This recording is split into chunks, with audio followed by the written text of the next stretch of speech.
Magandang araw sa ating mga kabayan mula Luzon, Visayas at Mindanao. At siyempre sa ating mga kabayang OFWs and immigrants, magandang araw mga kabayan. Nais ko lamang i-share sa inyo mga kabayan at sa patuloy na nagtatanong kung ano ba talaga yung komento ko maliban doon sa kapihan ni Rover, mga kabayan, dito sa sinasabi ni former President Rodrigo Duterte dahil kumakailan lamang nagpaabot ng mensahe ang dating Pangulo Rodrigo Duterte, mga kabayan, na sa kagustuhan niyang ihiwalay ang Mindanao sa Luzon at Visayas. So ito yung gusto kong bigyan ng komento at sana mag-comment po kayo mga kabayan para naman malagdagan pa yung impormasyon natin at matuto pa tayo. No, kung ano ba yung mga opinion ninyo? Agree ba kayo mga kabayan na ihiwalay ang Mindanao sa Luzon at Visayas?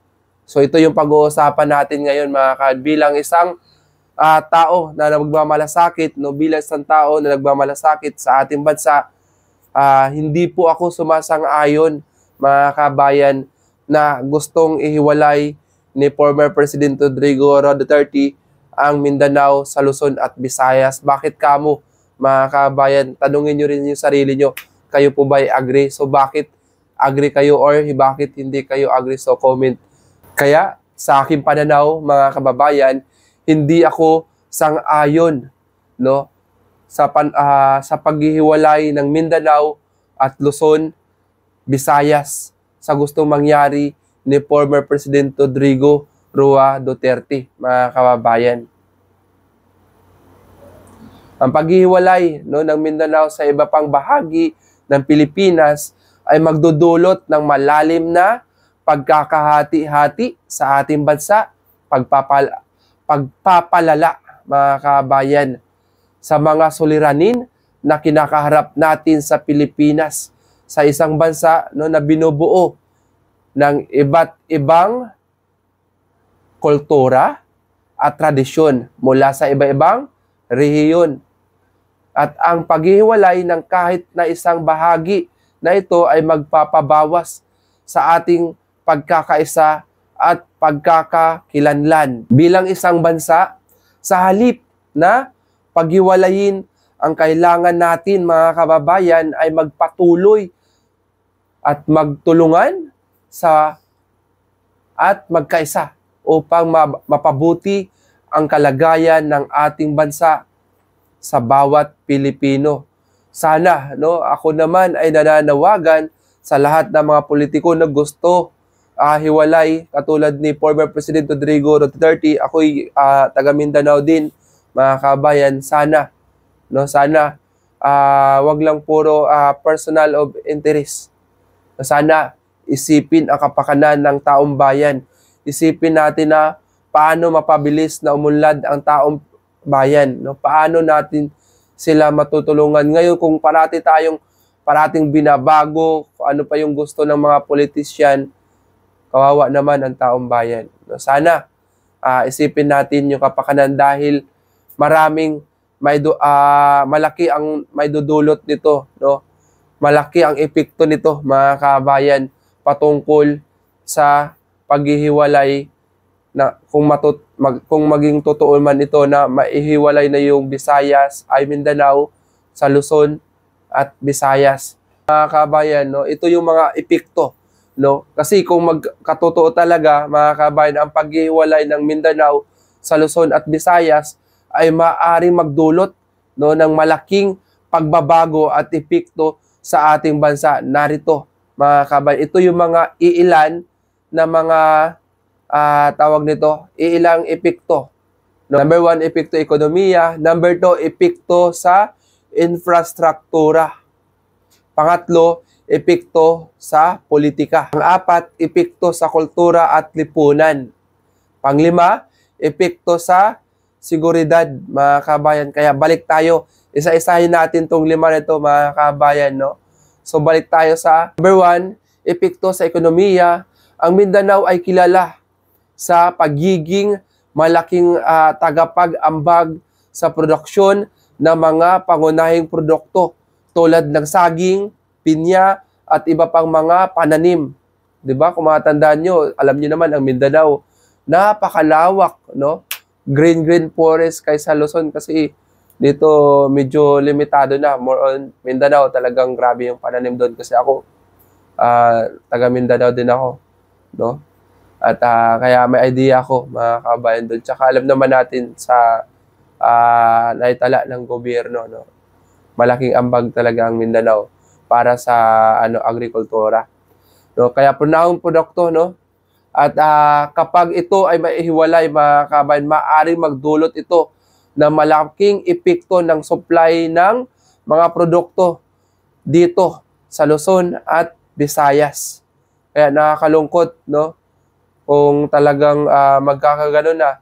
Pero tandaan natin, tayo ay Pilipino. Number 2, mga kabayan, kasalukuyan na konektado na ang power grid ng Luzon dahil sa number 2, epekto ng infrastruktura. So example nito, no, sa kasalukuyan konektado na ang power grid ng Luzon, Visayas at Mindanao. Ang paghihiwalay ng Mindanao ay maaaring maudlot o magdulot ng problema sa pagbibigay ng kuryente sa iba-ibang bahagi ng bansa.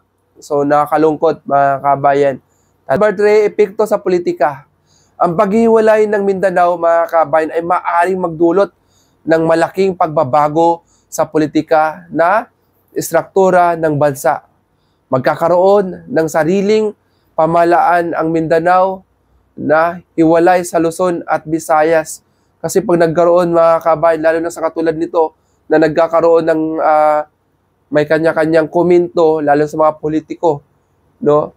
At alam naman natin yung issue about Mindanao na rin, no, na number 1 sa yung safety, no? Nandun yung karamihan na CCPNPA. Mga kabayan, ginawang field yung Mindanao. So, nakakalungkot pagka talagang kawawa naman yung taong bayan magsisimula ulit. Yung pang-apat, mga kabayan, yung epekto sa kultura at lipunan.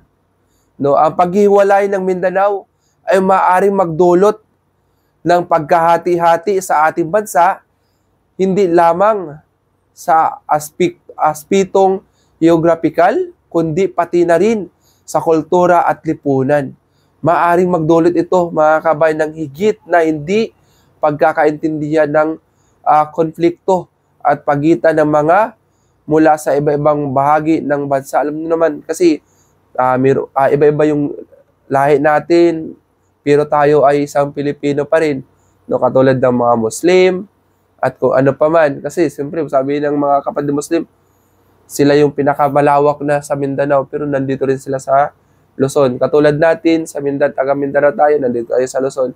So, malaking epekto para sa atin. Tayo ay isang Pilipino lang, no? At posible na magaya tayo sa ibang bansa, yung seguridad, no? Kawawa naman, no? Baka magkaroon pa ng dahil sa politika, magkakaroon ng gera.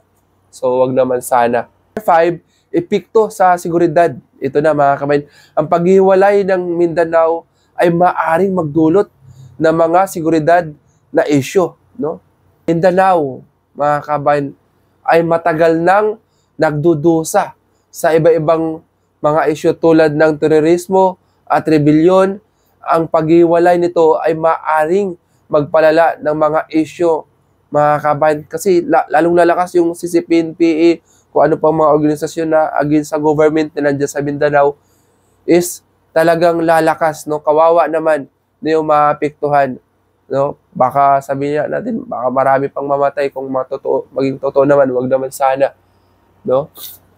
Kaya ito yung mga nabanggit na epekto, mga kabayan, na iilan lamang sa mga posibleng mangyari kung sakaling matuloy ang paghihiwalay ng Mindanao sa Luzon at Visayas. Mahalaga na maging mag-ingat, mapanuri tayo sa mga desisyon na maaaring magdulot sa malaking pagbabago sa ating bansa. Kaya, sana, wag naman.